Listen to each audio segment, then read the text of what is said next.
guys! Welcome to my channel! If you are first time to visit here, please do not forget to subscribe and press the bell button for notification. In this video, I will make my own version of moist chocolate cake. So here are the ingredients.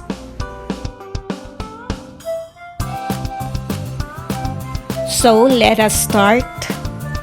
Start first with the dry ingredients. In a bowl, 2 cups of all-purpose flour sifted.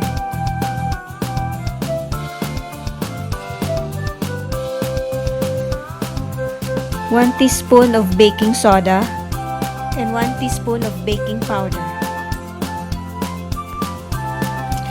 Add the 1 1/4 cup of sugar, 3/4 cup of cocoa powder, 1 teaspoon of black coffee, and 1 teaspoon of salt. Mix it well until well combined. Next is the wet ingredients. Start with the oil, 1/2 cup, 1 cup hot water, 2 pieces of large eggs. Sorry guys, not in the video. You add the buttermilk and the vanilla extract. Mix it thoroughly until well combined and with no lumps.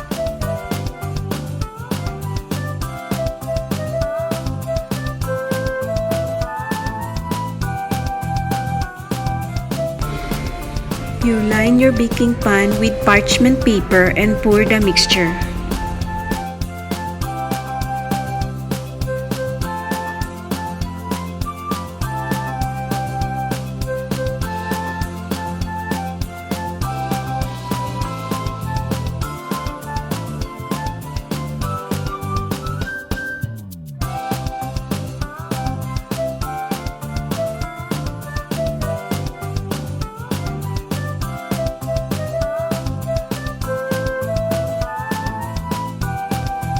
Preheat your oven to 180 degrees and bake it for 45 minutes. Prepare now for the frosting. Place your cooking pot in low heat. Add the butter until it melts.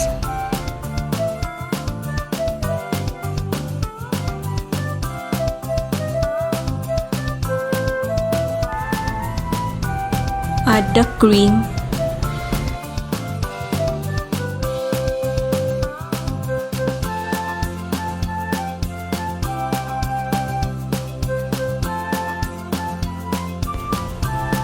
Condensed milk, and with constant stirring.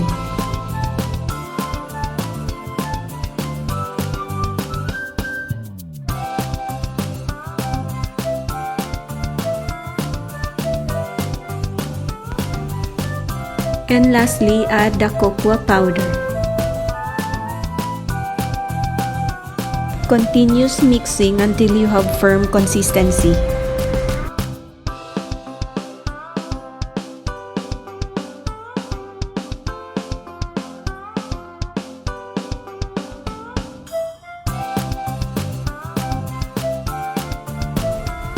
And let it cool completely before putting your frosting.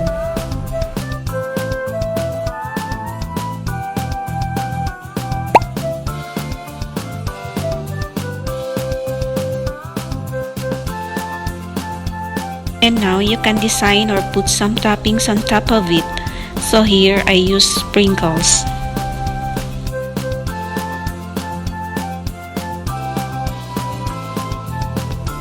And here is my moist chocolate cake.